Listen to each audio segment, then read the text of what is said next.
고맙고 감사하신 조신 하나님 아버지, 지난 한 주간도 은혜 가운데 저희들을 영육간에 지켜주시고 오늘 또 건강한 마음과 정신을 가지고 이 자리에 나왔습니다. 주님, 하나님 말씀을 사모해서 이 자리에 나왔으니 사모한 만큼 우리의 심령에 말씀이 충만히 채워지도록 주님 역사해 주시옵소서. 우리가 성경 1189장을 창세기부터 계시록까지 우리가 공부하고 있습니다. 우리가 지루하게 느낄 수 있지만은 이것이 오랜 동안 우리 신앙의 뿌리가 되고 살이 된다는 사실을 깨닫고 우리가 열심히 참여하고 공부해서 우리의 굳건한 신앙을 갖도록 우리를 축복하여 주시옵소서. 세상이 아무리 어렵고 힘들고 어지럽다 하더라도 신앙에 굳건한 뿌리가 있다면 우리는 흔들리지 않고 오직 소망을 따라 살아갈 수 있는 신실한 주의 종들입니다. 주님께서 축복하여 주시옵고 더욱더 굳건하게 말씀으로 우리를 세워주시옵소서.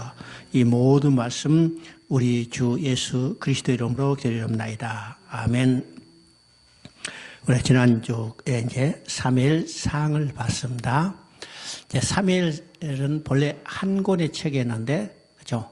이제 상하로 나눠졌다고 했습니다. 그래서 사무엘상은 아주 간단한 이야기하면 인간이 세운 왕 사울이 왕위에 올라서 다스리는 인간 왕국을 말합니다. 이제 사울이 죽었죠? 인간 왕국의 종말이 끝났어요. 그러면 이제 하나님께서 예선한 다윗을 왕으로 세워서 메시아 왕국을 예표하기를 원하는 겁니다. 이것이 바로 사무엘하는 다윗 왕국이라고 그러죠. 다윗 왕국. 그래서 다윗이 통치하는 기간을 통해서 메시아 왕국, 예수 그리스도의 통치하는 메시아 왕국을 예표하는 겁니다. 그러면 사무엘상의 사울 왕국과 사무엘하의 다윗 왕국의 차이가 무엇일까? 간단히 말해서 사울은 인간이 세운 인간 왕국이었다면 사무엘하는 하나님이 준비해 두었던 다윗을 왕으로 세워서 다스리는 메시아 왕국을 예표한데 무엇을 통해서 우리가 더 확실하게 알 수 있을까? 사울이 왕에 있던 40년 동안은 하나님의 언약궤는 완전히 방치되어 있어요. 방치되어 있죠? 그리고 다윗 왕국은 다윗이 왕에 올라서 제일 먼저 한 일이 어떤 일일까? 방치됐던 언약궤를 옮겨오는 일입니다. 이것을 통해서 사울은 언약의 기초에 세워진 왕이 아니고 다윗은 언약의 기초에 세워진 왕이라는 사실을 보게 되죠. 그래서 사울은 하나님을 순종하지 않을 때 즉시 그 왕위가 폐위됐지만은 다윗은 그가 범죄했을지라도 왕위가 폐위되지 않은 겁니다. 왜일까요? 그래서 우리가 이제 7장에 보면 다윗 언약이 나오죠. 내가 만일 범죄하더라도 사울에게서 빼앗은 것 같은 은총은 빼앗지 아니하시고, 그죠? 사람의 인생 채찍으로 징계하신다고 했습니다. 사울은 하나님께 불순종할 때 왕위가 폐위됐어요. 그러나 다윗은 범죄했을지라도 왕위가 폐위되지 않았죠? 왜일까? 다윗은 언약의 기초에 세워진 왕이었기 때문입니다. 그죠?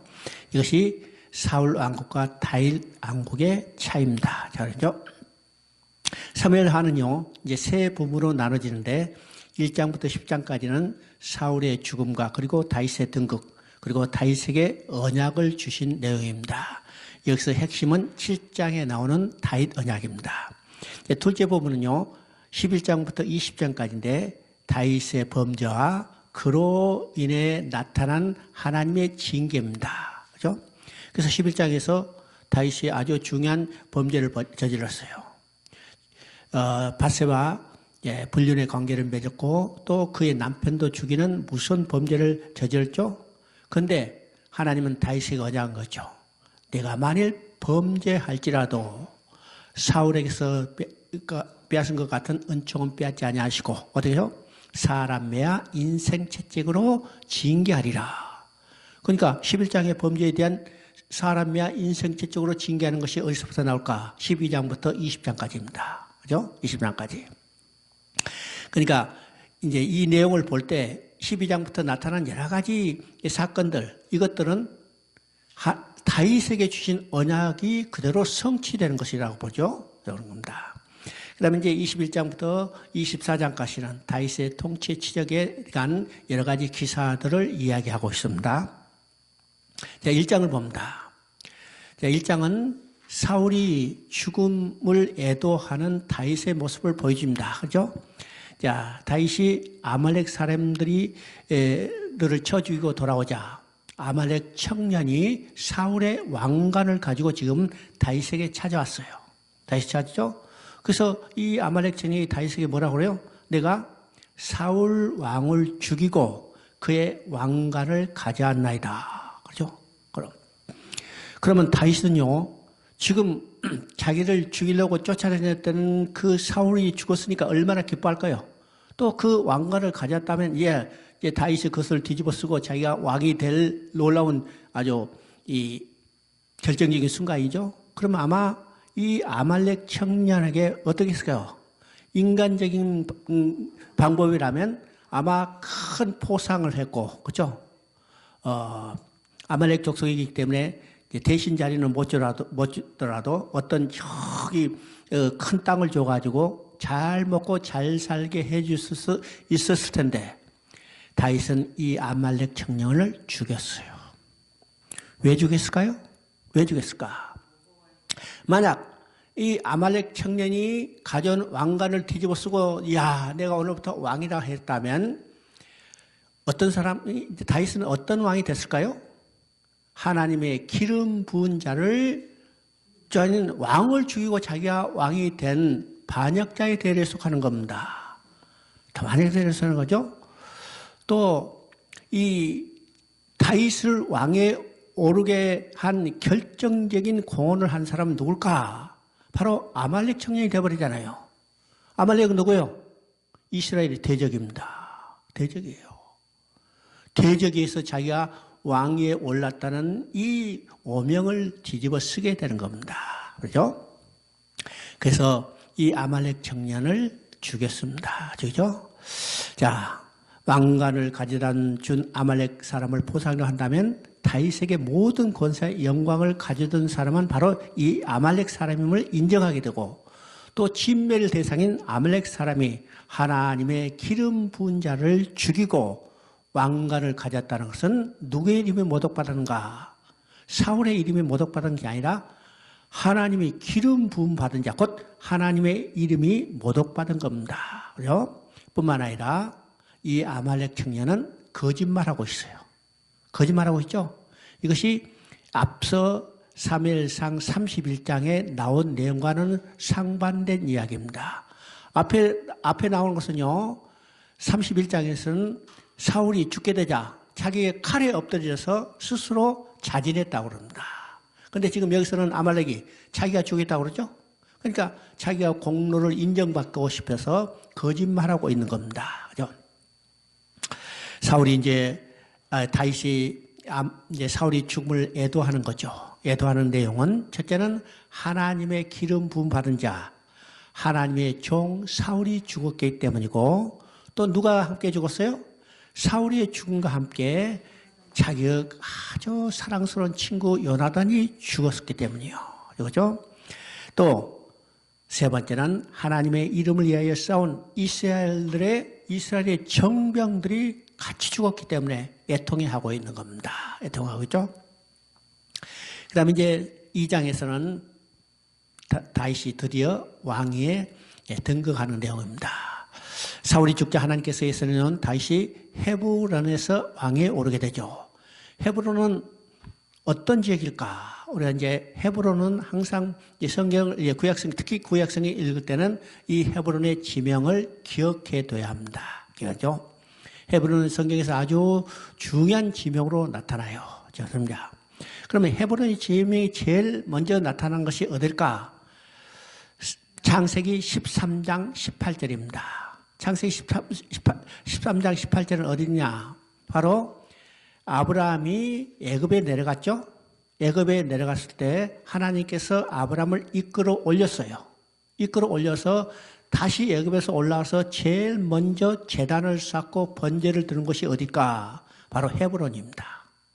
여러분 나중에 한번 찾아보셨어요? 헤브론이요. 제일 먼저 하나님 앞에 번제를 드리죠. 번제는 어떤 것이요? 하나님과 관계가 회복되는 거죠. 회복되는 제사입니다. 회복되는 제사. 그래서 구약에는요, 하나님과 관계를 회복하는 상징적인 제사로 다 이제 족장 시대는 이 번제를 드렸어요. 레위기에 와서 제사가 세 번화 될 때 이제 번제, 소제, 화목제, 속제제, 속건제로 구분됐지만은 그 전에는 이 번제로 모든 제사가 다 아우러졌죠?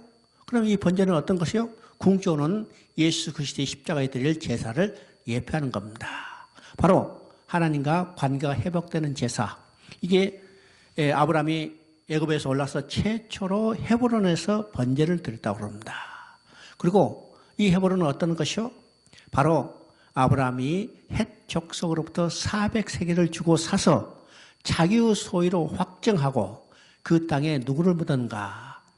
아브라함도 묻히고 이삭도 묻히고 야곱도 묻히고 그 다음에 그의 아내들 사라, 리브가, 레아가 묻혔어요. 그러면 이 세 사람은 누굴까요? 이 세 사람은 우리가 성경에서 말할 때 믿음의 조상 또는 약속의 조상이라고 합니다. 약속의 조상이죠. 그러면 그들의 시체를 묻은 것이 아니고 근본적으로 뭘 묻었어요? 하나님의 약속과 그들의 믿음을 묻은 땅입니다. 묻은 땅이죠. 이것이 헤브론이요.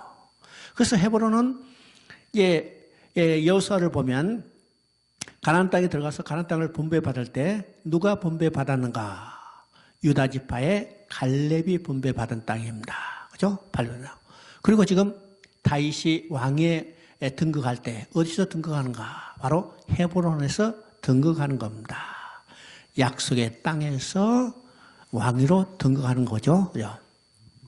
자, 다윗이 왕에 오르자 사울의 군대 장관이었던 아브넬이 사울의 아들 이스보셋을 이스라엘 왕으로 세우죠. 여기서 이제 이스보셋이 누굴까? 이스보셋이 어디서 왕으로 세워졌을까? 이 두 것을 우리가 생각해 봐야 합니다. 이스보셋은 사울의 왕이죠. 그러면 이 이스보셋을 따랐던 지파는 어느 지파냐면 베냐민 지파입니다. 베냐민 지파. 왜일까요? 사울이 베냐민 지파잖아요. 그러니까 이 베냐민 지파는 사울로 인해서 어떻게 조금 대우를 받았을지도 모르죠. 그러자 다윗이 왕에 오르자 이 베냐민 지파가 사울의 아들을 왕으로 추대하는 겁니다. 추대하죠. 그 중심에 누가 있냐면 아브넬이 있어요. 아브넬이죠. 아브넬은 자기의 권세를 유지하기 위해서 이스보셋을 왕으로 추대하는 겁니다. 그죠? 나중에 자기 말을 안 듣자 그냥 이스보셋을 배반하고 또 다윗에 가는 모습을 보게 되는 겁니다. 또 이 이스보셋이 어디에서 왕에 올랐느냐? 마하나임이라고 써요. 마하나임. 여러분 성경을 보면요. 자, 2장 8절을 한번 읽어봅니다. 2장 8절. 사울의 군사령관 네르 아들 아브넬이 이미 사울의 아들 이스보셋을 데리고 마하나임으로 건너가. 여기서 마하나임과 건너가라는 말이 있습니다. 건너가. 자, 마하나임은 어떤 곳인가? 요단 동편의 땅입니다. 이 요단 동편의 땅은 어떤 곳이냐면 하나님의 약속의 땅이 아닙니다. 근본적으로. 하나님의 약속의 땅이 아닌 그곳으로 지금 이스보셋을 데리고 건너갔어요. 다름 아니요. 하나님의 땅을 떠난 거죠. 약속의 땅을 떠나서 건너가서 거기서 이스보셋을 왕으로 세운 것입니다. 그죠? 자, 바로 이제 이스보셋 왕으로 세워지자 다윗과 이 사울 지파, 사울 가족 간에 계속해서 세력 다툼이 일어나는 게 되는 것을 보죠. 자, 그때 다윗은 점점 강성해 가지만은 사울의 가문은 점점 쇠하여 가게 되는 것을 보게 되죠. 그죠? 아브넬이 요 이스보셋을 왕으로 세운 것은 자기의 권세를 더욱더 누리기 위해서 왕으로 세웠습니다. 그리고 이제 요압의 동생 아사헬이 지금 아브넬을 계속해서 죽이기 위해서 쫓아가죠. 그때 아브넬이 요압의 동생 아사헬을 죽이게 되는 겁니다. 죽이게 되죠. 죽이지 말라 했는데 죽였어요. 쫓아오지 말라 했는데 쫓아오니까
이스보셋이 이제 아브넬이 자기 권세를 유지하기 위해서 이스보셋을 그냥 허수아비로 세운 겁니다. 왕으로 세워요. 그래서 이제 이스보셋은 마하나임으로 건너가서, 마하나임은 요단 동편의 땅이에요. 이건 약속의 땅이 아닙니다. 그러면 지금 다윗도 헤브론에서 왕위로 등극했고 이스보셋도 지금 마하나임에서 왕으로 생기죠. 두 왕국이 존재하는 겁니다. 그렇죠? 실제로 두 왕국이 존재해요. 그러면 정말로 약속의 땅에 세워진 왕국은 어느 왕국이에요? 다윗 왕국이에요.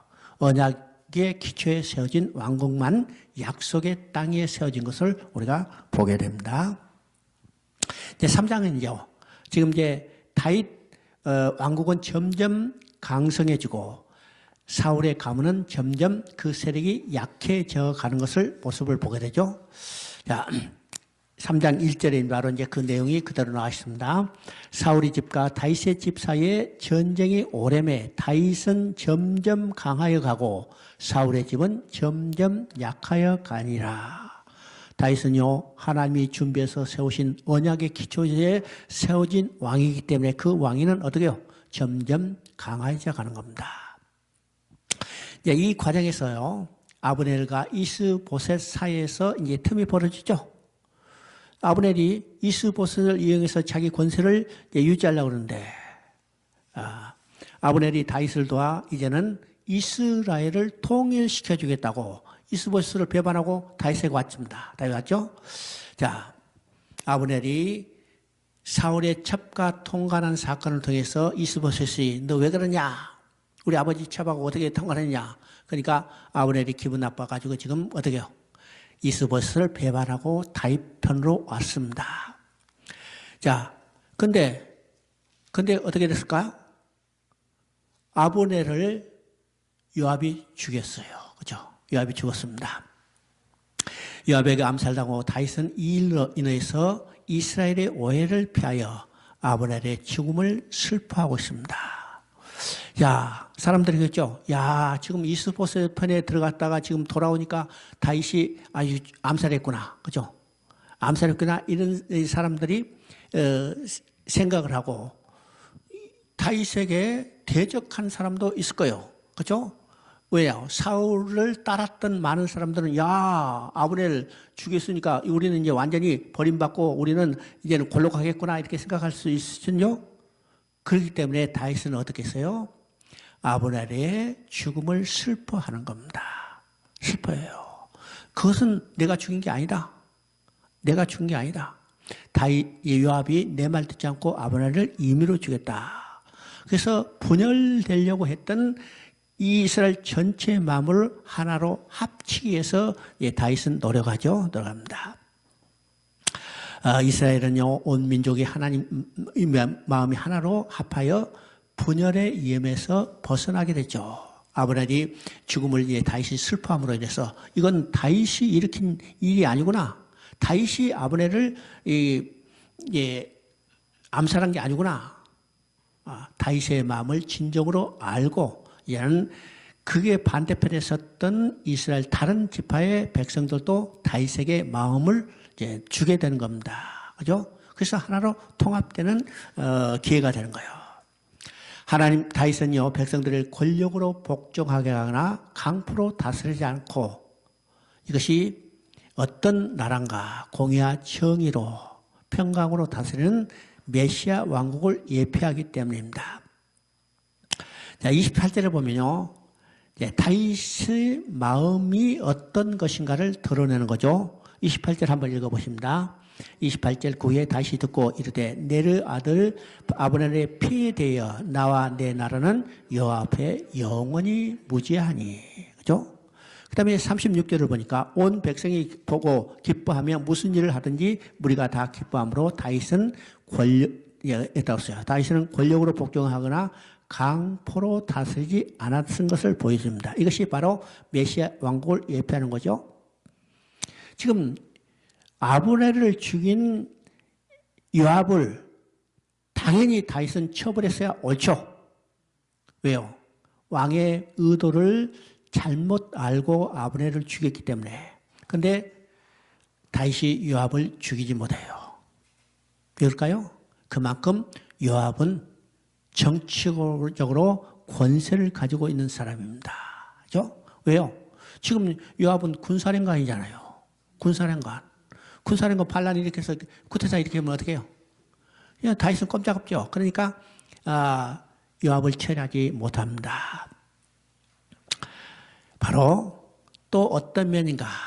다윗의 신앙 면에서도 올바로 서 있지 못한 것을 보여준 겁니다. 그렇죠? 그리고 또 때로는 지도력이 약해져서 참으로 새로운 권세 있는 사람을 제어하기도 쉽지 않을 때가 많죠. 이것이 정치의 세계입니다.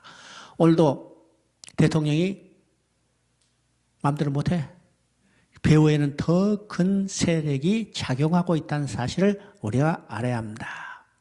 뿐만 아니라 이건 정치의 세계뿐만 아니라 교회 내에서도 똑같은 모습이에요.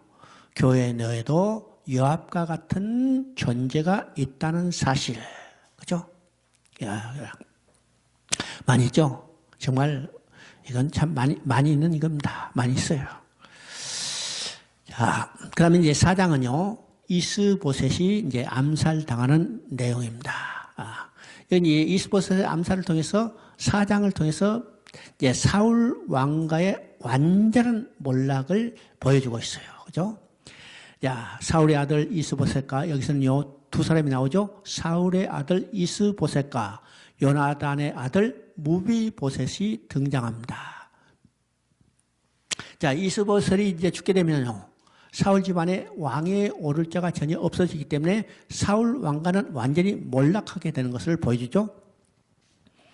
자, 스스로 이제 왕이 되려고 했던 이스보셋은 자기 부하들에 의해서 이제는 암살당하고 사울의 왕위는 완전히 몰락하게 되는 것이 4장의 이제 내용인데, 역시 이제 두 사람의 대조해 보여준다고 했습니다. 첫째는 이스보셋, 사울의 아들 이스보셋과 또 한 사람은 요나단의 아들 무비보셋입니다.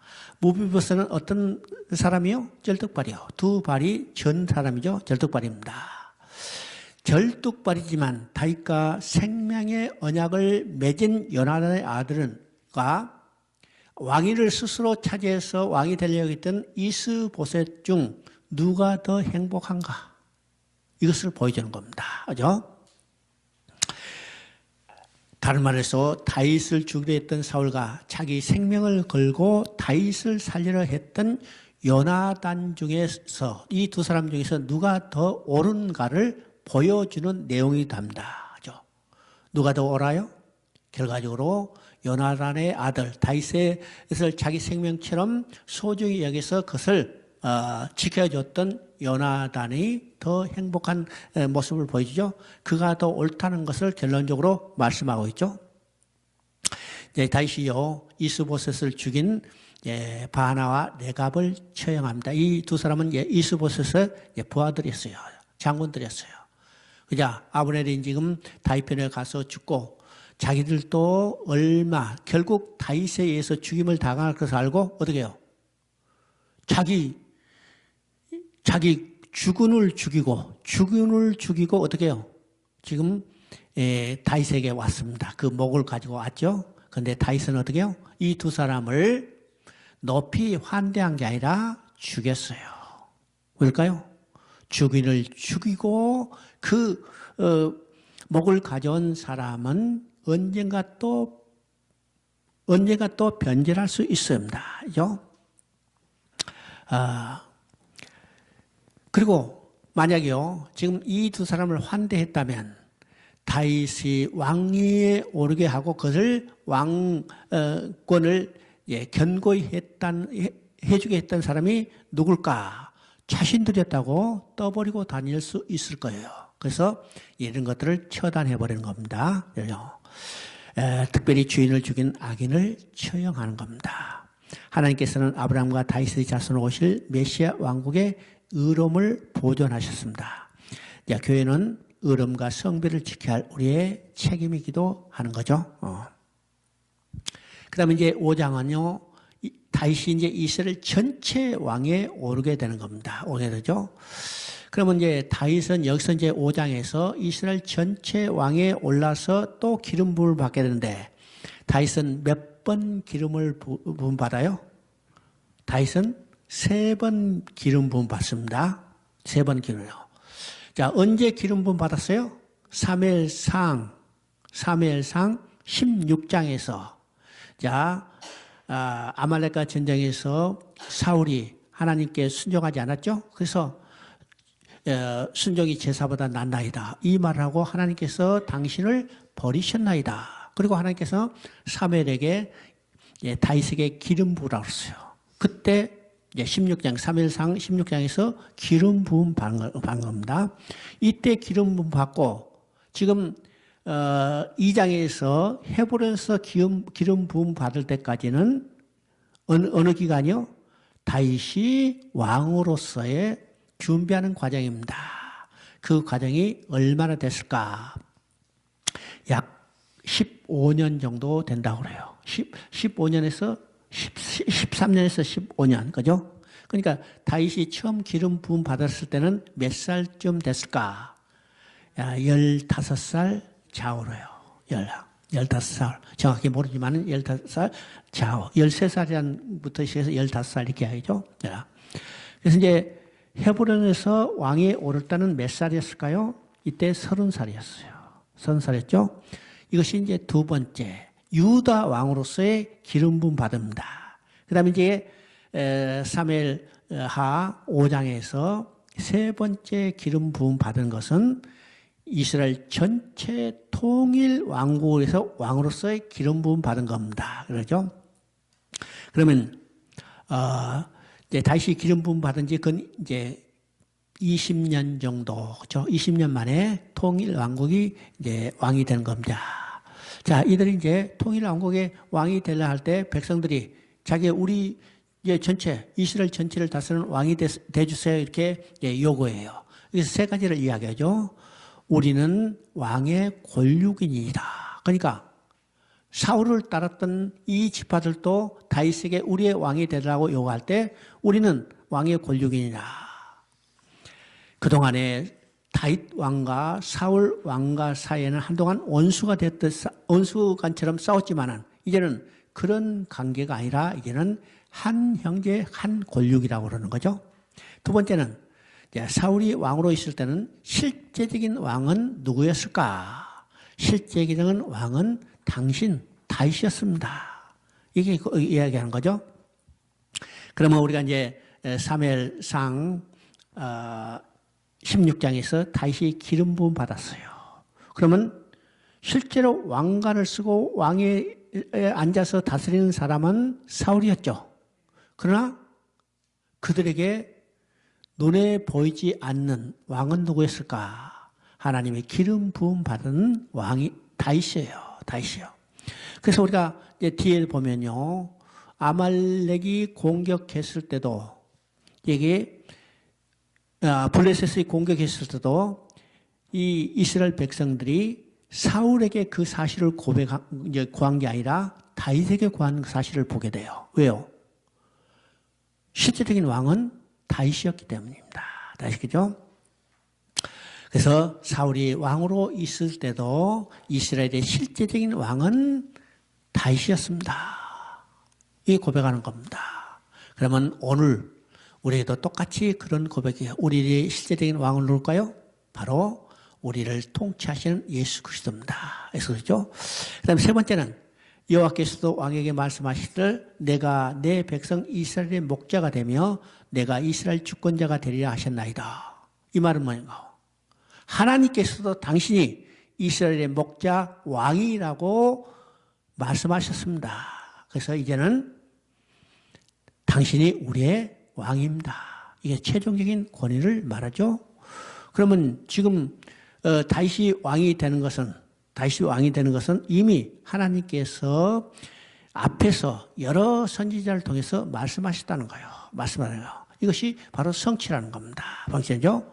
그러면 성경에서 선지서 속에도 이제 이 예언들이 많죠. 다윗의 한 왕이 오신데 그가 우리의 목자가 돼서 다스리라. 다윗에게 한 의로운 가지가 나타났어. 그렇죠? 그러면 선지서에서 말하는 다윗에게 한 의로운 가지가 나타나서 그가 왕이 돼서 그가 목자가 돼서 다스리라는 것은 궁극적으로 누구에서 다스릴 것을 예언하고 있어요? 바로 왕이시며 목자 되실 예수 그리스도를 말하는 겁니다. 그러면 여기서 지금 여호와께서도 왕에게 말씀하시기를 내가 내 백성 이스라엘 목자가 되며 내가 이스라엘 주권자가 되리라. 이 예언은 1차적으로 다윗에게 성취됐지만은 궁극적으로는 누굴까? 바로 우리의 왕 되시는 예수 그리스도에서 성취될 것을 보고됩니다. 다윗은 아까 여기처럼요 3번에 걸쳐서 기름 부음 받았습니다. 기름 부음 받은 것은 뭐라고 써요? 히브리어로는 메시아라고 씁니다. 자, 이것을 헬라어로 번역하면 그리스도요. 그러니까 구약의 메시아는 신약에서는 곧 누구냐면 그리스도입니다. 그러니까 같은 의미죠. 그러면 기름 부음 받은 자는 세 종류가 있다고 습니다. 세 직임. 첫째는 왕이요. 두 번째는 뭐예요? 제사장이요. 세 번째는 선지자입니다. 선자요. 그러면 다윗도 3번 기름 부음 받았다는 것은 그가 왕이며 선지자며 제사장이라는 것을 보여주는 겁니다. 그러면 그 전에 누가 있었을까? 바로 사무엘이에요. 그 전에는 또 어떤 사람이 있었을까? 바로 모세도 이 세 직임입니다. 모세도 지도자요. 그 왕적인 권세를 가지고 있죠. 또 선지자요. 또 제사장으로서의 사명을 감당했습니다. 물론 공식적인 제사장은 아론부터 시작하지만은 아론에게 누가 기름 부었어요? 바로 모세가 기름 부었어요. 그러니까 모세도 제사장이요. 나 같은 제사장, 나 같은 선지자, 나 같은 왕. 그러면 이 세 직임은 구약시대 여러 사람이 있었지만은 궁극적으로 다 완성한 사람은 없었죠? 없었습니다. 그런데 이 세 직임은 곧 누구에서 성취되는가? 바로 예수 그리스도입니다. 예수 그리스도는 이 삼중직을 가지고 이 삼중직을 완성했던 사람입니다. 그죠? 그래서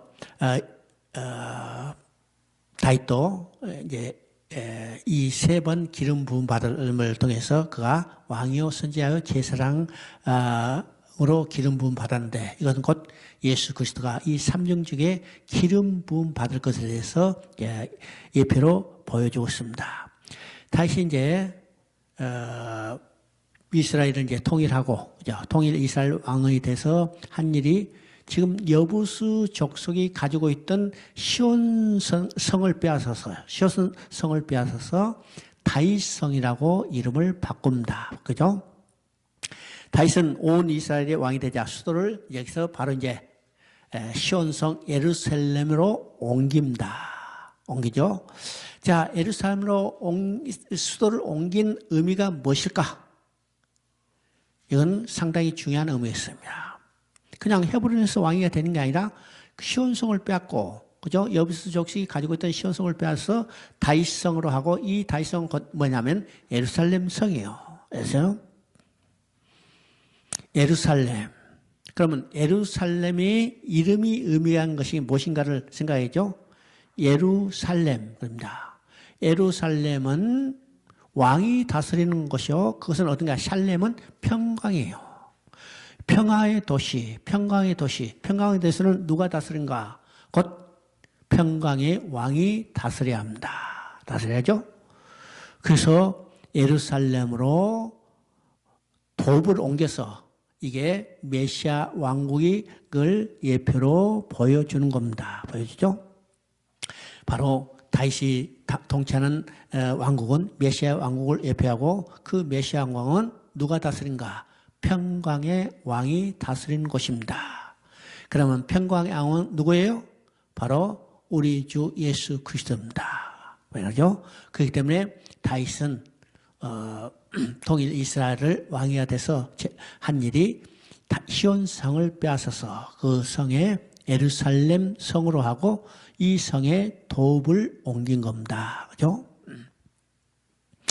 그 다음에, 이것을 통해서 이제 뭘 볼 수 있냐면, 하나님께서 다윗만 왕으로 택하시고 준비한 게 아니라 그 도읍지 예루살렘도 하나님께서 택하시고 준비했다는 사실을 우리가 보게 되는 거죠. 보입니다. 그래서 하나님께서는요, 지금까지 이루지 못했던, 그죠? 다윗 때까지 정복하지 못했던 이 예루살렘을 취해서 예루살렘 곧 시온에서 다윗으로 하여금 왕이, 통일 왕국의 왕이 되도록 하는 겁니다. 자, 시온은 그리스도의 중심의 교회를 예표하고 영원하신 하나님의 도성을 예표하는 거죠. 그래서 성경에서 말하는 시온은 어떤 것인가? 하나님의 도성을 이야기합니다. 하나님이 계셔서 하나님이 통치하는 자리. 그죠? 그러면 우리의 신앙의 궁극적인 목적지는 어딜까? 바로 이 시온성이에요. 시온성이에요. 왜 시온성이에요? 시온성은 하나님이 통치하는 자리고 하나님이 계신 자리이기 때문에 우리의 신앙의 궁극적인 목적지는 어디일까? 바로 하나님 앞에 돌아가는 것입니다. 하나님 앞에 돌아가는 거죠. 하나님 앞에 돌아가는 것을 이 장소적 개념은 바로 시온이라는 것입니다. 시온성. 그래서 계시록 14장 1절을 보면 뭐라고 써요? 시온산에 14만 4천이 서 있는데, 그죠? 14만 4천이 서 있는데, 그러면 14만 4천은 누구예요? 이 땅에 구원받은 모든 하나님의 백성들이요. 하늘에 셀 수 없는 많은 무리. 바로 14만 4천이 어디 서 있어요? 시온산에 서 있어요. 바로 하나님의 도성 시온에 서 있다는 사실을 우리가 보게 됩니다. 그러니까 우리의 신앙의 궁극적인 목표지력이 어딘가 우리는 생각해 봅니다. 하나님은요, 시온에 하나님의 보좌를 세울 것이고 성령에 의해서 하나님의 통치력과 하나님의 나라를 그곳에 확정할 것입니다. 그래서 시온산의 의미가 우리가 생각해 봅니다. 자, 다윗이 이스라엘이 왕이 된 후에 최우선적으로 한 일이 바로 헤브론에서 예루살렘으로 도읍지를 옮겼는데, 바로 예루살렘은 평강의 왕이 다스리는 곳이라고 했죠. 그러면 다윗이 예루살렘으로 도읍지를 옮겨서 그곳에 언약궤를 옮긴 의미가 무엇일까요? 눈에 보이는 왕은 다윗 자신이지만은 눈에 보이지 않는 왕은 누굴까? 하나님이란 사실, 곧 예수 그리스도라는 사실을 다윗은 믿음으로 보여주는 겁니다. 보여주죠? 오늘 우리가 신앙 고백하죠. 예수는 우리의 왕. 그죠? 예수는 우리의 왕. 그럼 우리가 예수님 봤어요? 못 봤잖아요. 믿음으로 예수는 나를 통치하는 자, 나를 통치하는 자라는 고백입니다. 고백이죠? 그러니까 다윗도 지금 눈에 보이는 왕은 자기 자신이지만은 눈에 보이지 않는 하나님께서 이 우주 만물을 다스린다는 사실을 고백하는 신앙 고백이요. 왜죠? 이것이 예루살렘으로 도읍지를 정하고 바로 이곳에 언약궤를 옮겨오는 사실을 통해서 우리가 보게 됩니다. 그 다음에 이제 다윗이 여기서 이제 블레셋과 통치를 이제 전쟁을 합니다. 다윗이 왕위에 올랐다는 사실 이제 소식을 듣고 블레셋이요. 지금 이 다윗이 아직 이 나라가 견고하지 못할 때 이게 무너뜨려야겠다 해가지고 공격해 옵니다. 공격하죠. 그러니까 어느 전쟁을 보면요, 한쪽이 나라가 굳건히 서면 전쟁이 하기가 쉽잖아요. 이미 토대가 굳건히 서면 여기 침공하기 쉽지 않죠. 언제 침공하기 아주 취약한 때인가, 나라가 세워지지 얼마 되지 않았을 때, 나라가 굳건히 세워지지 못했을 때, 자, 우리 이제 6.25 전쟁도 똑같죠. 6.25 전쟁도 똑같아요. 45년에 여기 해방되고 48년에 나라가 세워졌어. 그러니까 그 얼마나 혼란한 시기요?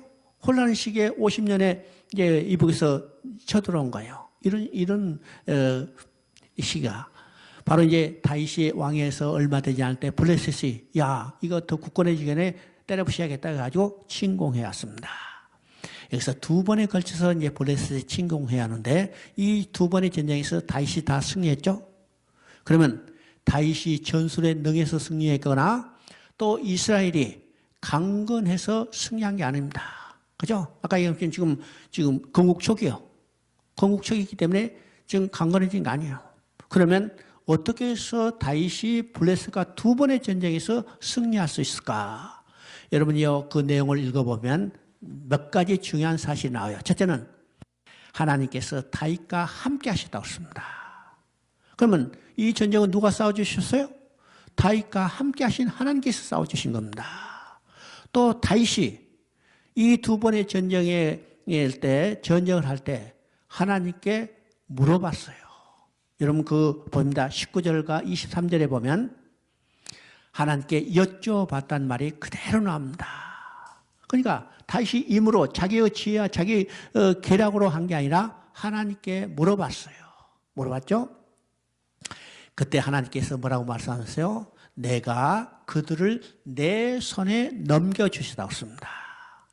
누가 누구의 손에 넘겨주셨어요? 하나님께서 블레셋을 다윗의 손에 넘겨주셨어요.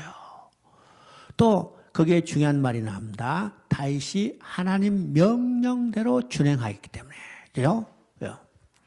자, 이 말을 우리가 읽을 때 아주 관심을 가지고 읽어야죠.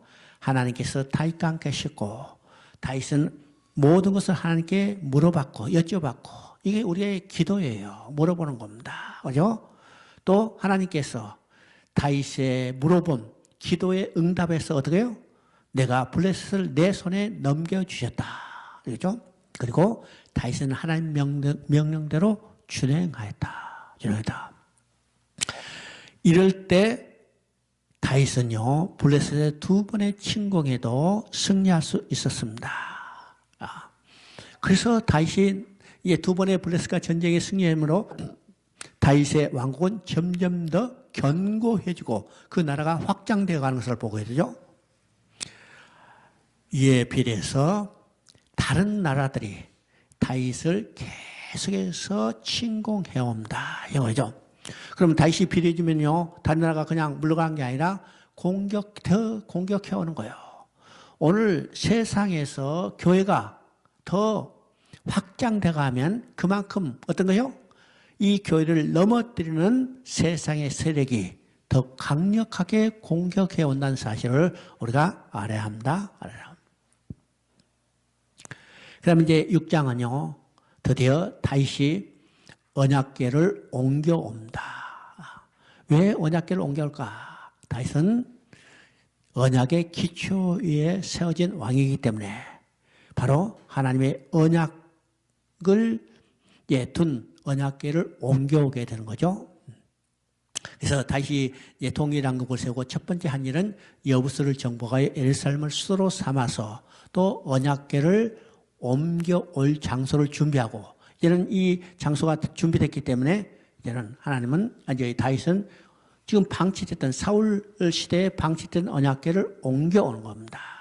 옮겨와서 그 언약궤를 하나님의 도성인 예루살렘에 안치함으로 다윗은 언약의 기초에 세워진 왕이라는 것을 확고히 세우는 겁니다. 다시 이제 언약궤를 옮겨오죠. 이 언약궤는 어디에 있었을까요? 어디에 있었을까? 어디에 있었을까? 참, 이 시대는요, 참 복잡한 시대입니다. 복잡한 시대. 지금 언약궤를 한번 보세요. 언약궤. 근데 우리가 언약궤 하지만 이제 성막하고 언약궤가 어떻게 지금 복잡하게 얽혔는가. 지금 이제 우리가 사무엘 상으로 돌아가면 블레셋과 전쟁이 있었을 때 엘리 제사장이 어떻게 했어요? 성막에 있는 언약궤를 앞세워서, 그죠? 전쟁이 나갔어요. 전쟁이 나갔는데 이 언약궤를 블레셋에서 뺏겼죠. 뺏겼습니다. 그러면 성막이 있고 언약궤는 지금 전쟁이 나가서 뺏겨서 어디 있어요? 블레셋 지역 다 얘기했죠. 있다가 블레셋이 이게 견디지 못해서 이 언약궤를 돌려보내죠. 그러면 처음에 장막, 회막이 어디 있었냐면 실로에 있었죠. 실로에 있었어. 실로는 에브라임 지파가 분배받았던 땅입니다. 분배받은 땅이죠. 근데 이 언약궤가 블레셋에서 갔다가 돌아올 때는 어디에 왔어요? 어디에 왔어? 바로 베세메스로 왔습니다. 베세메스로 와서 이제 거기에 있죠. 그러면 성막과 언약궤가 분리됐죠. 같이 있어요? 따로 있어요? 따로 있어요. 자, 이것이 이제 솔로몬 시대까지 진행되고 있는 것을 보게 됩니다. 보게 되죠.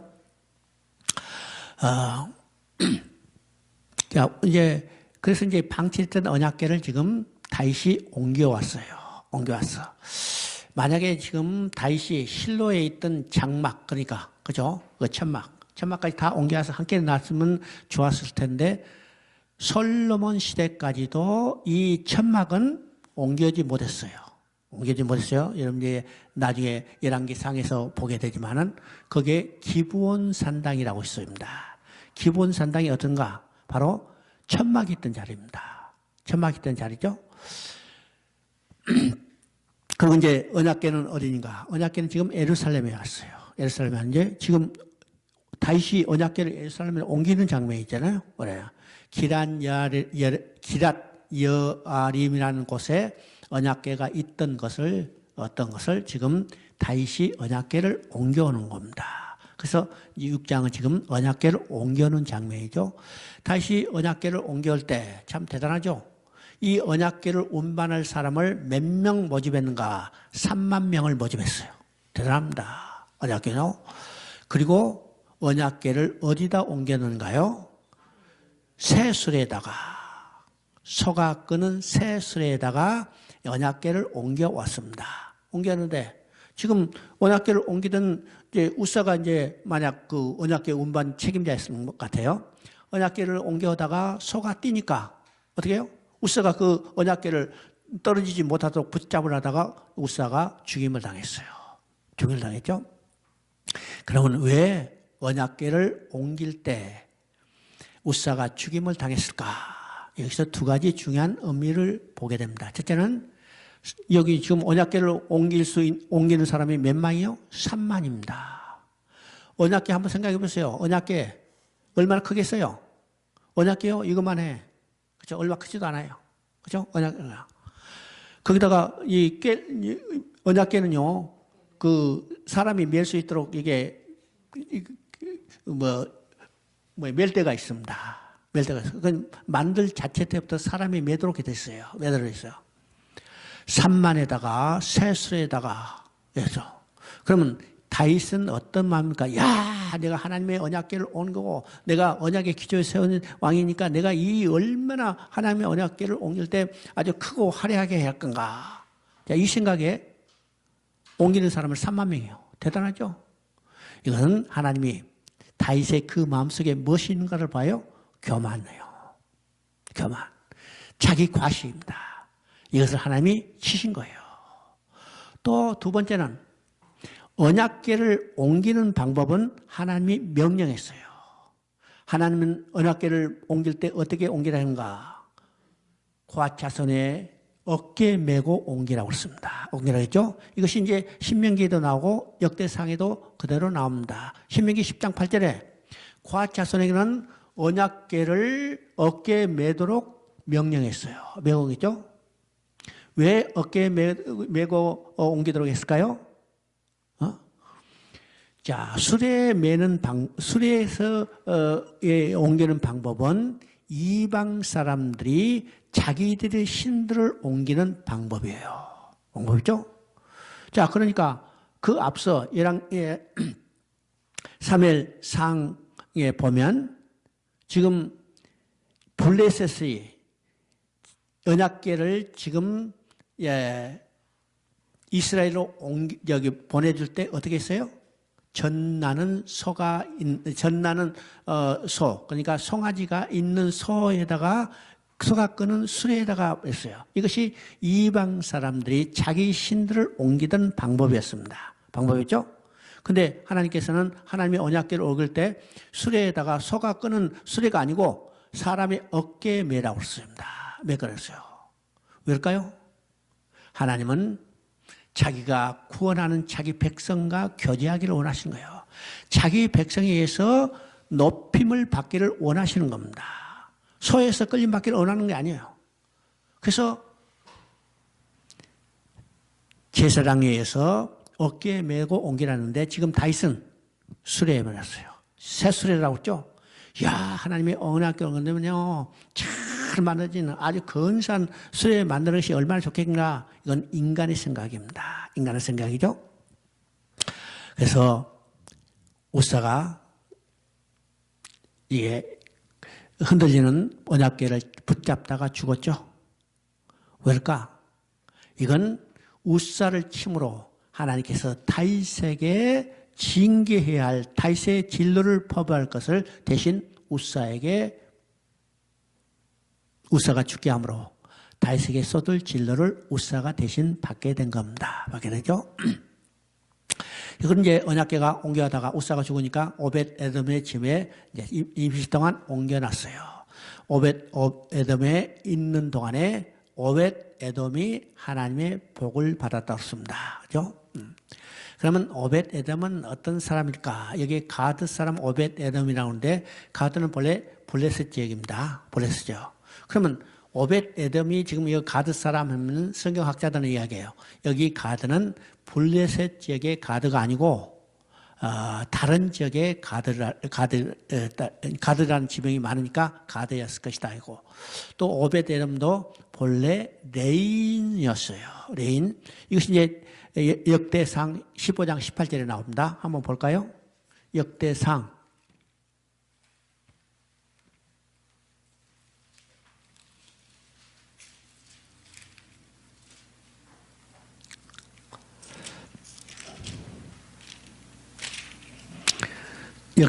15장 18절. 그 다음으로 그들의 형제 스가랴, 베다나, 아셀과 스마리아과 예혈과 문니아, 어자야과 분야와 마세야, 마떼아야, 엘브야, 막리야, 문지야, 에덧, 어브는가, 여이엘 세우니. 그죠? 자, 이게는 누구냐면 쭉 레이 사람들의 족보입니다. 레이 사람들의 족보죠? 그러니까 여기서 나온 오벳 에돔도 레이 사람이에요. 그러니까 이 언약궤가 아무 곳에 가 있는 것이 아니라 바로 레인 제사장 집에 들어가 있다는 사실을 우리가 보게 되죠. 자, 우사가 죽자 다윗은 깨닫고 이제는 어떻게 언약궤를 옮겨내요? 레이 사람, 그죠? 바로 제사장에 의해서 어깨에 메고 언약궤를 옮겨온다. 그때 다윗이 언약궤가 들어온 것을 보고 기뻐서 춤을 추며 뛰놀죠. 하지만 사울의 딸 미갈은 이를 비웃다가 영원히 자식을 갖지 못하게 되는 것을 보게 됩니다. 그러면 이건 어떤 의미일까? 다윗은요, 걔가 가지고 있는 신령한 의미를 알고 있는 반면에 미갈은 어떤 것이요? 저 언약궤 괴짝 하나 들고 오는데 어떻게 왕이 옷이 벗어질 정도로 춤추며 뛰놀 수 있을까? 그죠? 다윗은 신령한 자, 신령한 눈으로 바라본 거고, 미갈은 육에 속한 자, 육신의 눈으로 바라봤기 때문에 그 언약궤 아주 그 조그만 그 괴짝 하나 뭐 이렇게 대단한가 이렇게 생각한 겁니다. 그죠? 우리는요 하찮은 것이라도 그것이 영적인 눈으로는 얼마나 신령한가 그것을 바라볼 수 있어야 합니다.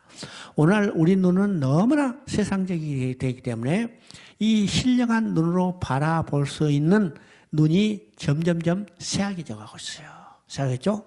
그래서 우리는 다시 영적인 눈을 뜨고 영적인 능력을 회복할 수 있어야 합니다. 다시는 전능하신 하나님의 통치를 바라보는 겁니다. 왜요? 언약궤는 어떤 것이요? 언약궤는 보통 자리가 아니죠. 우리는 언약궤 하면요, 그 자리가 그냥 하나님이 쓰신 돌판만 그 안에 들었다 생각하지만은 언약궤를 덮는 뚜껑은 하나님의 보좌입니다. 하나님의 보좌. 여러분 이제 언약궤가 있지만은 언약궤 시온자라는 우리가 이제 한국 성경은요 속죄소라고 됐기 때문에 이 의미가 정확히 우리에게 딱 각인되지 않지만은 본래 시온자입니다. 시온자.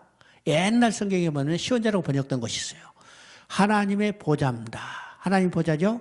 그러면 이 언약궤는요, 이 궤짝에 있으면 궤짝 안에는 어떻게요? 하나님이 써진 돌판에 있고 이 언약궤를 덮는 뚜껑이 뭐요? 속죄소라고 합니다. 시온자랍니다. 그게 이제 그룹 둘이 있고 그 자리가 하나님의 보좌예요. 시온자입니다. 거기다가 이제 제사장이 짐승의 피를 뿌림으로 그죠? 하나님이 죄를 사해 주는 자리, 용서의 자리이기 때문에 시온자라고 합니다. 그러니까 이 언약궤는 어떤 것이요? 하나님의 보좌고 하나님의 통치를 상징하는 자리입니다. 상징하는 자리예요. 그래서 하나님은요, 다윗은 전능하신 하나님의 통치를 바라보는 거예요. 육신으로는 자기가 왕이지만은 영적으로는 누가 왕이요? 이 언약궤 곧 속죄소에서 자정하셔서 통치하시는 하나님을 바라보게 되는 겁니다. 그런데 미가는 육적인 눈으로 봤기 때문에 아버지가 아버지가 아니라 자기 남편 되는죠. 이 쓸데없는 궤짝 하나 들고 오는데 저렇게 기뻐 뛰어놀까 이렇게 생각한 거죠. 그게 관심을 두지 않았기 때문입니다. 그 다음 이제 7장을 봅니다. 7장은 이제 우리가 중요한 장이요. 바로 사무엘하 중에서는 핵심장이라고 말할 수 있습니다. 핵심장. 왜요? 이게 사무엘하에 바로 다윗 언약이 있기 때문입니다. 다윗 언약. 사무엘하 7장 1절부터 5절까지를 한번 읽어보십니다. 7장. 여호와께서 주의 모든 원수를 무찌르사 왕으로 궁에 평안히 살게 하실 때 왕이 선지자 나단에게 이르되 볼지어다 나는 백향목 궁에 살거늘 하나님의 궤는 휘장 가운데 있도다. 나단이 왕께 아뢰되 여호와께서 왕과 함께 계시니 마음에 있는 모든 것을 행하소서 하니라. 그 밤에 여호와의 말씀이 나단에게 임하여 이르시되 가서 내 종 다윗에게 말하기를 여호와께서 이와 같이 말씀하시되 내가 나를 위하여 내가 살 집을 건축하겠느냐. 지금 다윗이 이스라엘의 통일 왕이 돼서 나라를 다스려요. 다스리죠. 그래서 자기 집은 이제 왕국은 백향목으로 잘 짓고 나라를 통치하다가 어느 날 밖에 보니까 밖에는요 초락에 하나님의 언약궤가 있어요. 그죠? 그래서 내가 하나님의 성전, 하나님 집을 잘 지어게 해줬다는 이 소원을 가지고 있을 때 하나님이 나단을 통해서 말씀하십니다. 나단 선지자를 통해서 내가 나를 위하여 집을 건축하겠느냐. 11절을 보니까 11절 한번 읽어봅니다. 전에 내가 내 사사에게 명하여 내 백성 이스라엘을 다스릴 때와 같이 아니하게 하고 너를 모든 원수에게서 벗어나 편히 쉬게 하리니 여호와가 또 내게 이르더니 여호와가 너를 위하여 집을 짓고 하나님께서 너를 위하여 다윗을 위하여서 집을 지어주시겠다는 거죠. 이것은 어떤 의미일까요? 중요한 의미가 있습니다. 제가 했죠. 첫째는 어떤 의미인가? 하나님께서 우리가 거처할 성전을 지어주시겠다는 겁니다. 성전을 지어야죠. 두 번째는 이것이 궁극적으로 하나님의 구원 계획입니다. 하나님의 구원 계획. 하나님의 구원 계획은 어떤 것이요? 하나님께서 우리가 살 집을 지어주시는 겁니다. 인간 누구도 하나님이 살 집을 지어주실 수가 없어요. 있어요? 하나님이 살 집은 어떤 것인가? 한마디로 말하면 천국이요. 인간 누구도 하나님이 계실 천국을 지어줄 수 없죠? 반대로 하나님께서 우리가 거할 처소인 천국을 지어주는 겁니다. 천국을 지어주는 거죠. 이것이 하나님의 구원 계획입니다. 그러면 그 집은 어떤 것으로 나타나요? 1차적으로는 성전입니다. 성전이죠. 물론 다윗이 성전을 지으려고 했지만은 짓지 못했어요. 누가 지었을까? 그 아들 솔로몬이 지었죠. 솔로몬이 지었어. 그러면 이 성전이 눈에 보이는 성전이다 하더라도 이 성전은 궁극적으로 누가 지어줄까요? 누가 지어요? 예수 그리스도가 지어줍니다. 예수 그리스도가 참 성전이 되고 예수 그리스도를 통해서 어떻게 해요? 예수 그리스도를 통해서 하나님이 계실 성전이 완성되는 겁니다. 그러면 그 성전은 언제 완성돼요? 1차적으로 우리가 예수를 믿는 순간에 우리 안에 하나님의 성전이 지어지죠? 성전이 지어지고 궁극적으로는 예수님이 다시 오셔서 종말의 때 하나님과 인간이 살 영원한 성전이 완성이 되는 겁니다. 이것이 어디서? 계시록에서 완성되는 거 보죠? 그래서 내가 나를 위하여 집을 지을 거냐? 아니다. 내가 너를 위하여 집을 지었겠는 거예요. 누가? 하나님이 우리가 있을 처소를 지어주겠다는 겁니다. 이것이 하나님의 구원계획입니다. 구원계획이죠? 우리가 이제 성전의 의미를 정확히 이해해야 합니다. 성전의 의미. 오늘 성전의 의미를 정확히 이해하지 못하기 때문에 성전에 대한 많은 오해들이 있어요. 오해들이 있습니다. 오늘 제일 먼저 오해가 뭘까? 오늘 신약시대 교회 건물을 지어놓고 이것을 하나님의 성전이라고 해요. 이 교회 건물은요, 하나님의 성전이 근본적 성전이 아닙니다. 이건 하나님 앞에 예배드릴 처소 예배당에 불과해요. 이 성전은요, 어디든지, 이 건물은 어디든지 옮길 수 있어요. 건물이 없어도 우리는 교회를 이루고 예배를 드릴 수 있습니다. 이렇죠? 한국 교회는 근본적으로 지금 교회당, 그러니까 예배 처소부터 지금 중요하게 생각하죠? 근데 중국 교회는 그렇지 않아요. 처소는 중요한 게 아니라 사람이 모이는 게 중요한 겁니다. 그러니까 지금 중국 교회 핍박에도 흩어져도 건물 없어도 돼요. 심지어 건물 폐쇄하니까 어디서 예배드려요? 공원에서 예배드립니다. 그러니까 중요한 게 아니죠. 왜요? 각자가 성전이고 그 모인 공동체가 교회이기 때문에 문제가 안 되죠. 이게 성전에 대한 1차적인 오해입니다. 오해죠? 그 다음에 이제 성전, 또 성전 하니까 지금 제3성전 어쩌고 지금 난리죠. 많은 사람들이 제3성전에서 예배가 회복되면 하나님이 임재하고 예수님이 재림하고 종말의 때가 올 것이다. 이렇게들 이야기해요. 그런데 성경은 제3성전에 짓는 것에서는 한마디 언급도 없다는 사실을 알아야 합니다. 한마디도 없어요. 이제는 가시적인 성전은 이제는 지을 필요가 없어요. 왜요? 우리가 성전이요. 그리고 이 성전은 마지막 때 예수님께서 완성하실 성전이기 때문이죠. 자, 만약 제3성전을 짓고 여기서 제사를 드려야만 예수님이 다시 오고 세상이 종말이 온다고 지금 제3성전 논자들이 주장한 것처럼 이야기한다면 성경은 완전히 잘못된 이야기죠. 잘못된 이야기. 왜일까요? 히브리서는 뭐라고 써요? 히브리서는 예수님께서 단번에 완전하고 온전한 제사를 드렸어요.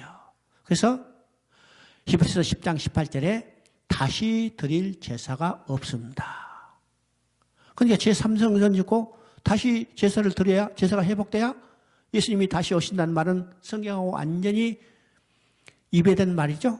이배되는 말입니다. 그러니까 성경을 우리가 창세부터 계시록까지 일관되게 연결된 맥을 우리가 알아야만 우리가 올바른 신앙을 견지할 수 있어요.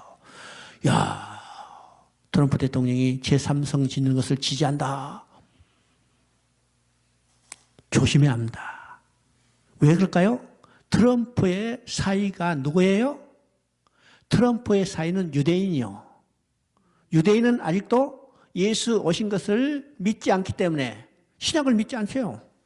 신약을 믿지 않기 때문에 그들은 유대인이 지금 주장한 대로 제3성을 이제 적어나고 성전을 이제 제사를 드려야만 예수님이 다시 오신다는 이 논리를 그대로 이야기하니까, 야, 트럼프 대통령도 제3년 지지하는데 우리 않아. 우리가 성경을 이제 구약의 맥락에서 창세로부터 계시록까지 일관된 맥이 어떤 것인가를 우리가 알아야 합니다. 자, 11장, 이제 7장 6절을 보면요. 내가 이스라엘 자손을 애굽에서 인도하던 내던 날부터 오늘까지 집에 살지 아니하고 장막과 성막에 다녔느니라. 그렇죠? 자, 여기도 이제 간단한 이야기가 아닌 것을 우리가 이미 국사를 배울 때 배웠어요. 내가 이스라엘을, 그죠? 언제부터? 애굽에서 인도한 날부터 장막과 집에 거하지 않고 장막과 천막에 거하느니, 그죠? 장막과 성막 안에 거하느니. 그러면 이건 어떤 의미일까요? 어떤 의미일까? 이 집이라는 것은요, 고정된 건물을 의미합니다. 고정된 건물은 어떤 의미일까? 모든 일을 마치고 쉬는 개념입니다. 우리가 이제 회사에 출근했어요. 일 다 끝내고 다시 6시 되니까 보따리 싸가지고 퇴근해. 퇴근할 때 어떤 말을 해요? 야, 나 집에 가야지. 그렇죠? 퇴근한다 말도 하지만은 일반적으로 나 집에 가야겠다. 이렇게 이야기해요. 그러면 그때 집에 가야 한다 이 말을 할 때는 어떤 의미예요? 집에 보따리 싸가지고 일하러 가는 거예요? 다시 제2의 출근이에요? 아니잖아요. 쉬러 가는 개념이야. 그러니까 그런 개념은 쉬러 가는 겁니다. 그러면 이 말은 어떤 거예요? 애굽에서 건져낸 날부터 하나님은 쉬지 않았다는 거예요. 쉬지 않았어요. 청막과 성막은, 장막은 어떤 것인가? 이건 이동식 건물이죠. 수시로 옮길 수 있어요. 이것은 가장 우리가 잘 알 수 있는 것은 병사들은 전선이 수시로 옮기기 때문에 일정한 고정된 건물이 아니고 항상 옮겨 다녀서 수경지를 바꿔야 합니다. 그래서 그들은 뭐예요? 군인들은 다 전쟁할 때는 고정된 건물이 아니라 자기 배낭석에 개인 천막이 있고 또 이제 병참들은 이거 천막을 차에다 싣고 다니면서 지부를 만들어요. 고정된 건물이죠. 이동식 건물이죠. 그러면 하나님은 지금 쉬고 계신 하나님이 아니라 어떤 하나님입니까? 쉬고 계신 하나님이 아니라 싸워주시고 계신 하나님, 일하고 계신 하나님인 겁니다. 일하고요. 오늘은 누구하고 함께 계세요? 오늘은 나라는 천막 속에서, 나라는 장막 속에서 함께 계시면서 일하고 계신 하나님이라는 사실을 우리가 알아야 합니다. 나를 위하여 싸워주시고 나와 함께 계시고 나를 위하여 싸워주신 하나님이라는 사실을 우리가 분명히 알아야죠. 분명히 합니다. 그 다음 이제 11절부터 16절까지는 다윗의 유명한 다윗의 언약입니다. 다윗의 언약이죠. 자, 우리 한번 그걸 읽어봅니다. 2절부터 한번 읽어봅니다. 12절. 내 수완이 차서 내 조상들과 함께 누울 때 내가 내 몸에서 날 내 씨를 내 뒤에서 그의 나라를 견고하게 하리라. 그는 내 이름을 위하여 집을 건축할 것이요 나는 그의 나라 왕위를 영원히 견고하게 하리라. 나는 그에게 아버지가 되고 그는 내 아들이 되리니 그가 만일 죄를 범하면 내가 사람의 매와 인생의 채찍으로 징계하려니와 내가 내 앞에서 물러나게 한 사울에게서 내 은총옷을 빼앗은 것처럼 그에게는 빼앗지 아니하리라. 내 집과 내 나라가 내 앞에서 영원히 보존되고 내 왕위가 영원히 견고하리라. 이것을 우리가 다윗 언약이라고 합니다. 구약은 이제 두 개의 큰 산봉우리가 있다고 했습니다. 야, 구약은 이제 큰 두 개의 산봉우리인데 그 두 개의 산봉우리 어떤 것인가? 아브라함의 산봉우리, 다윗의 산봉우리입니다. 이 말은 다른 말이며 아브라함에게 주신 언약과 다윗에게 주신 언약을 성취해가는 역사적인 기록이 바로 구약의 기록입니다. 그 이야기죠. 그래서 마태복음 1장 1절에 아브라함과 다윗의 자손 예수 그리스도의 세계라 이렇게 됐어요. 그러면 아브라함과 다윗이란 이 두 사람의 이름을 통해서 구약 전체를 한마디로 요약한 겁니다. 다른 말이면요, 아브라함이 주신 언약, 다윗에게 주신 언약의 성취로 예수가 메시아 그리스도로 태어났다는 거예요. 다른 거죠? 바로 이제 우리가 아브라함이 주신 언약은 잘 살펴봤어요. 그죠? 아브라함이 주신 언약 우리가 이해해야 합니다. 아브라함이 주신 언약 내용이 뭐라고 써요? 세 가지. 자손과 땅과 복에 대한 겁니다. 그죠? 복에 대한. 그러면 자손은 어떤 것이라고 써요? 자손은 궁극적으로 예수 그리스도입니다. 땅은 우리가 돌아갈 영원한 본향 천국이에요. 눈에 보이는 육적으로는 가난한 땅이지만 우리가 돌아갈 본국 천향입니다. 그 다음에 복은 세상적인 복이 아니고 물질적인 복이 아니고 현실적인 복이 아니고 하늘에 속한 모든 신령한 복이었습니다. 그러면 아브라함이 주신 언약은 자손과 땅과 복이지만 이것을 이제 다른 말로 풀이해서 신약적으로 이야기하면 그리스도를 통해서 천국에 돌아가서 하나님과 함께 살면서 누리게 될 복입니다. 그러니까 아브라함이 주신 이 약속의 내용이 무엇인가를 우리가 정확히 알아야 성경을 우리가 제대로 이해할 수 있습니다. 이해할 수 있어요. 이것을 지금 성취해 가는 과정이에요. 그리고 이제 다윗에게 이루었어. 그래서 다윗에게는 또 다른 언약을 주죠. 그런데 근본적으로 아브라함이 주신 언약과 같지만은 여기서 중요한 것이 조금 다른 것이 있어요. 그 내용은 어떤 것인가? 내 집과 내 나라가 내 앞에서 영원히 보존되고 내 왕위가 영원히 견고하리라고 했습니다. 왕위가 견고하리라고 했어요. 아니죠? 그러면 이 왕위가 견고하라는 것은 언제부터 약속된 것일까? 약속은요. 지금 창세기에도 이미 왕에 대한 약속이 있습니다. 왕에 대한 약속. 그 왕에 대한 약속은 어디서 나가요? 처음에 주시던 약속이 창세기 17장 6절에 아브라함이 주신 약속입니다. 여러분 한번 나중에 찾아보세요. 아브라함이 주신 약속. 내 시에서 많은 왕들이 나오리라고 했습니다. 자, 이 약속이 누구에 계승되냐면 창세기 35장 11절에는 야곱에게 계승됐어요. 야곱에게도 똑같이 내 자손들에게 많은 왕들이 나오리라고 했습니다. 안 그랬죠? 그 다음에 이 약속이 누구에게 계승되는가? 바로 유다에게 계승됐어요. 창세기 49장 11절에 보면, 10절에 보면 규와 칠자의 지팡이가 내 씨에서 나오리라. 바로 유다 후손 가운데 왕이 나올 것을 계시하고 있죠. 그럼 이것이 어디서 성취되는가? 바로 룻기 44장 22절에 베레스의 후손 가운데 누가 태어났어요? 다윗이 태어났어요. 바로 이것은 자 유다 후손 가운데 다윗이 1차적으로 하나님께서 준비한 왕이라고 그랬죠? 왕이었어요. 그러면 사무엘 하에서는 드디어 이 하나님께서 준비하신 다윗이 왕에 올라서 다스리는 나라입니다. 그래서 지금 다윗에게 언약을 주실 때 내 왕위가 영원히 견고하리라 했습니다. 그러면 우리가 이 전체를 보죠.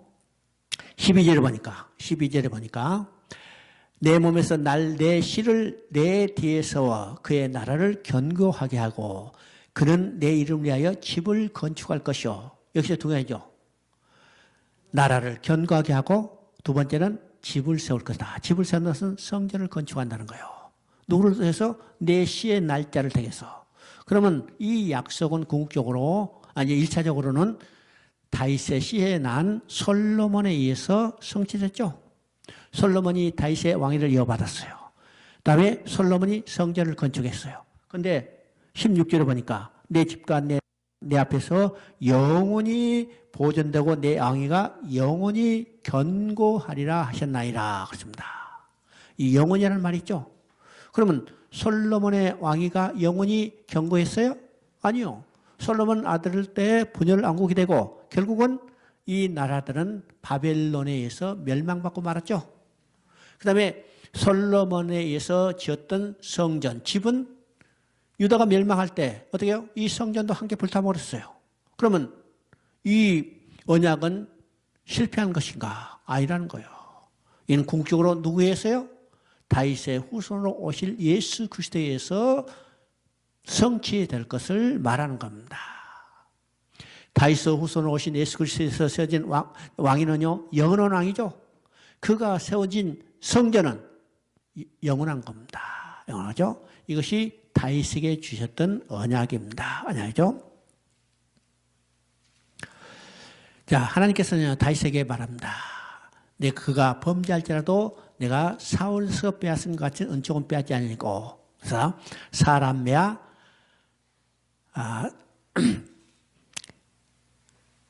인생 채찍으로 징계한다고 했습니다. 자, 하나님은 이 언약을 지켜주신 겁니다. 오늘날도 성도들이 죄를 범하게 되죠. 죄를 범하면 징계는 하지만은 은총은 빼앗지 않는다는 거예요. 이것을 이제 신학적으로 말하면 성도의 견인이라고 합니다. 성도의 견인이요. 우리가 이 사실을 이제 확실해야죠. 우리가 로마서를 볼 때도 절대로 하나님의 사랑에서 끊이지 않는다고 했어요. 이 사실을 확실합니다. 그죠? 오늘 많은 사람들이요, 예수 믿고 구원받았다 하지만은 또 죄를 범하게 되죠. 그러면, 지옥 갈까 두려워 떠는 사람들이 많이 있어요. 지옥 가진 않아요. 대신, 뭐래요? 사람이야 인생 채찍으로 징계하려냐. 그에 따른 징계를 받는다는 사실입니다. 징계를 받는죠. 자, 만일 죄를 범할 때마다 사울을 패하듯이 그 은총을 빼앗아 버린다면 어떤 일이 벌어질까?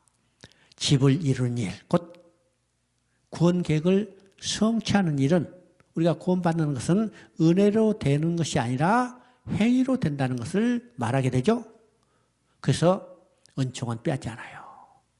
우리는 행위로 구원받는 게 아닙니다. 오직 하나님의 은혜로 구원받는 거죠. 만일 우리가 행위로 되는 것이라면 폐하해지지 않는 사람은 아무도 없어요. 다른 말은요, 이 땅에 구원받을 사람이 아무도 없다는 사실입니다. 근데 우리가 행위로 구원받는 게 아니죠. 오직 하나님의 은혜로 구원받기 때문에 우리는 구원받을 수 있다는 확신입니다. 받는 확신이요. 그렇게 되면 하나님의 구원 계획도 성취되지 못하고 내가 너를 위하여 집을 지어주겠다는 하나님의 약속도 이룰 수 없죠. 그렇습니다. 그래서 은총은 빼앗지 아니하시고 대신 죄를 범한 것에 대해서 징계를 받는다는 겁니다. 그러면 다윗이 범죄도 은총은 빼앗지 않는다면 하나님이 공의하고 상충되는 것인가? 우리 생각해 보시죠. 그런데 이건 상충되는 것이 아닙니다. 왜일까요? 하나님의 공의는 그대로 성취되는 거예요. 우리가 저지른 죄에 대한 징계는 우리가 받지만은 어떻게 해요? 다시 우리가 정죄받지 않게 되는 것은 우리가 받아야 할 정죄를 누가 받으셨기 때문에요? 예수님이 십자가에 받으셨기 때문입니다. 여기요. 그래서 하나님의 공의와도 상치되지 않는다는 겁니다. 이것은 이미 다윗에게 주신 언약이 있었기 때문에 가능한 겁니다. 가능한 거죠. 즉 다윗이 범죄하면 그 죄값을 다윗에게 묻지 않고 그의 손으로 오실 그리스도에게 죄값을 책임지겠다는 것을 말하고 합니다. 이것이 다윗에게 주신 언약의 핵심입니다. 다윗이 이제 이 언약을 받고 이제 감사하는 내용입니다. 이것이 이제 18절부터 계속해서 나옵니다. 다윗은 하나님께 주신 언약을 받고 하나님께 기도드립니다. 여기서 중요한 말이 있죠. 19절에 보니까 주 여호와여 주께서 이것을 오히려 적게 여기시고 또 종의 집에 있을 먼 장래 일까지 말씀하셨느니라. 주 여호와여 이것이 사람의 법이니이다. 여기서 먼 장래까지 말씀하셔. 그럼 먼 장래는 어떤 것인가? 하나님께서 다윗에게 약속하신 일, 곧 메시아 왕국의 건설하실 일을 먼 장래까지 말하겠다는 겁니다. 그럼 이 먼 장래는 언제까? 예수님이 다시 오실 때 완전하게 하나님이 통치하는 메시아 왕국이 성취될 것까지를 말씀하십니다. 우리는 이 먼 장래를 약속받고 먼 장래를 소망으로 바라보고 살아가는 것이 우리의 신앙이죠.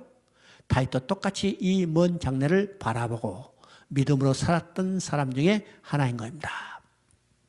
그래서 보니까 이것이 사람의 법이니라. 그럼 이것이 사람의 법이라는 것은 어떤 의미일까요? 사람이 다른 사람을 대하듯이 사람의 예제를 따라 하나님께서 다윗을 그런 방법으로 선대했다는 겁니다. 그러니까 아주 신비한 방법으로 얘기한 게 아니라 사람이 사람을 대하던 그런 아주 친밀하고 아주 쉬운 방법으로 대해줬다는 거예요. 그렇죠? 자, 21절에 보니까 주의 뜻대로 이 모든 큰 일을 행하사 주의 종에게 알게 하셨나이다.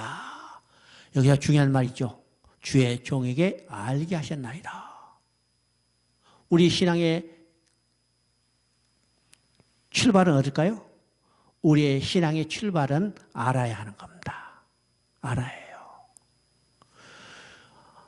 무엇을 알아야 할까? 하나님이 누구신 것과 하나님이 나를 위하여 무슨 일을 해 주시는 걸 알아야 해요. 그 아는 것을 무엇을 통해서 알 수 있어요? 바로 성경을 통해서 알아야 합니다. 알아야 해요. 성경을 통해서 알아야 우리 신앙의 기초가 박히는 거죠. 그것을 기초로 해서 우리가 신앙생활을 해야 하는데, 그래서 다윗도 말한 거예요. 하나님께서 나를 하여금 알게 하셨나이다. 우리는 알기 위해서 어떻게 해요? 알기 위해서 성경을 열심히 공부해야 합니다. 연구해야죠.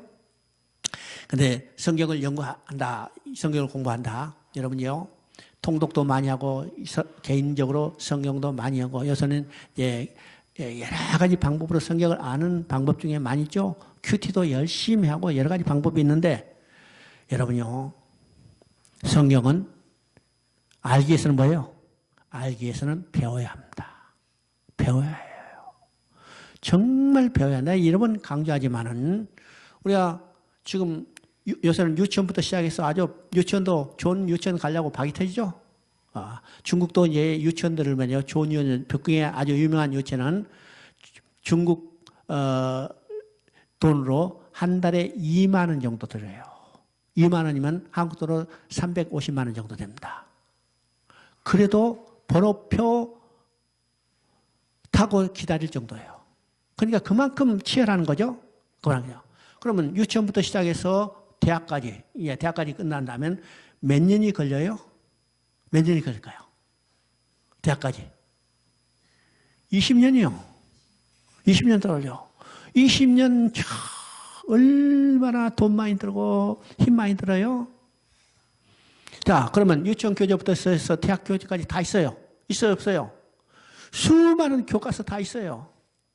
교과서가 많고, 그 다음에 그 참고서도 많고, 거기에 책들도 많이 있는데, 왜? 그건 좋은 학교에 들어가서 배우려고 그래요. 어? 집에 앉아서 그냥 책만 읽으면 되는데, 누가 가르쳐줘야 배우기 때문입니다. 가르쳐줘야. 그러면 어느 학교가 좋은 학교예요? 잘 가르치는 선생이 있는 학교가 좋은 학교입니다. 건물이 크다고 좋은 학교가 아니고, 학생 수가 많다고 해서 좋은 학교가 아니고, 잘 가르치는 선생이 있는 학교가 좋은 학교예요. 왜요? 잘 가르쳐 주기 때문에. 그러면 우리 신앙생활도 이 성경이라는 교과서가 있다면 이 교과서만 가지고는 안 되죠. 교과서 혼자 읽어가지고는 안 되죠. 잘 가르치는 선생이 있어요. 그럼 어디서 가르침을 받아요? 교회예요. 교회에서 지도자들을 통해서 성경을 잘 가르침을 받아야 합니다. 받아야죠. 근데 오늘날 정말로 교회에서도 성경을 제대로 가르치지 않을 뿐만 아니라 더 중요한 것은 성도들이 성경을 공부 안 하려고 그래요. 그죠? 기도 모임이다. 전도하면 뭐 우시오시오시 아니면 성경 공부한다면 다 도망가 버려요. 그죠? 이것이 오늘날 현실입니다. 현실이에요.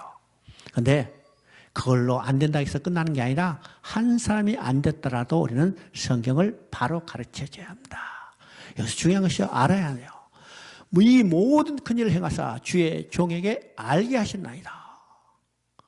다윗은 성령의 감동을 하나님이 말씀을 그대로 다 알았어요.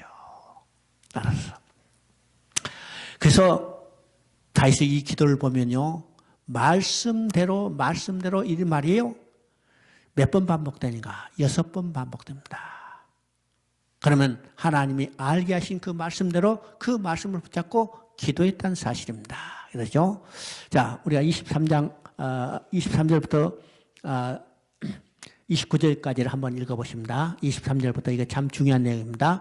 땅의 어느 한 나라가 주의 백성 이스라엘과 같으리까 하나님이 가서 구속하사 자기 백성으로 삼아 주의 명성을 내시며 그들을 위하여 큰 일을 주의 땅을 위하여 두려운 일을 애국과 많은 나라들과 그의 신하들에게서 구속하신 백성들 앞에 행하셨으며 주께서 주의 백성 이스라엘을 세우사 영원히 주의 백성으로 삼으셨사오니 여호와여 주께서 그들의 하나님이 되셨나이다. 여호와 하나님이여 이제 주의 종과 종의 집에 대하여 말씀하신 것을 영원히 세우셨사오며 말씀하신 대로 행하사 사람이 영원히 주의 이름을 크게 높여 이르기를 만군의 여호와는 이스라엘의 하나님이라 하게 하옵소서. 주의 종 다윗의 집이 주 앞에 견고하게 하옵소서. 만군의 여호와 이스라엘의 하나님이여 주의 종의 길을 여시고 이르시기를 내가 너를 위하여 집을 세우리라 하셨으므로 주의 종이 이 기도로 주께 간구할 마음이 생겼나이다. 주 여호와여 오직 주는 하나님이시며 주의 말씀들이 참되시니이다. 주께서 이 좋은 것을 주의 종에게 말씀하셨사오니 이제 청하건대 종의 집에 복을 주사 주 앞에서 영원히 있게 하옵소서. 주 여호와께서 말씀하셨사오니 주의 종의 집에 영원히 복을 받게 하옵소서. 참 이 기도는 정말 아주 우리 마음속에 감동이 주는 내용이죠. 자, 다윗은 여기서 핵심 뭐냐? 다윗의 왕권이 계승되고 계속되고 계승되기를 원하는 거예요. 그러면 이 기도는 어떤 것인가? 바로 다윗의 후손으로 오실 예수 그리스도에 의해서 그 다윗의 왕권이 계승되고 있죠. 그 다음에 다윗의 후손이 하나님의 축복을 받기라는 거예요. 그죠? 또 다윗의 나라가 메시아 나라에서 완전하고 번영하기를 소원하는 내용인데 여기서 29절을 보니까 이제 청하건대 종의 집에 복을 주사 주 앞에서 영원히 있게 하옵소서. 주 여호와께서 말씀하셨사오니 주의 종의 집이 영원히 복을 받게 하옵소서 하니라. 그러면 지금 여기서 복에 대한 개념을 우리가 정확히 해야 한다고 했습니다. 복에 대한 개념. 그러면 이 복에 대한 개념이 잘못되면 어떻게 해요? 주의 종의 집에 영원히 복을 받게 하옵소서. 주의 종의 집에 영원히 복을 받게 하소서. 주의 종의 집에 영원히 100평짜리 집에서 살게 하옵소서. 그죠? 이런 식으로 지금 우리가 많이 이것을 받아들이고 기도해요. 그러면 성경에 나오는 복의 개념이 어떤 것이라겠어요? 복의 개념은 하늘에 속한 모든 신령한 복입니다. 그죠? 하늘에 속한 모든 신령한 복, 땅에 속한 복, 물질에 속한 복, 현실적인 복이 아니라 하늘에 속한 모든 신령한 복, 다름 아니며 하나님 앞에 돌아가서 하나님과 함께 살면서 누리게 될 복을 이야기합니다. 그죠? 그러니까 이 복도 주의 종의 집이 영원히 복을 받게 하옵소서. 이건 우리 후손들 영원한 세대에 다 어떤 의미요? 하나님 앞에 돌아가서 하나님과 함께 누리며 살 복을 얻도록 기도하는 겁니다. 이 땅에서 얼마 누리고 사는 게 아닙니다. 그죠? 자, 쉬었답니다.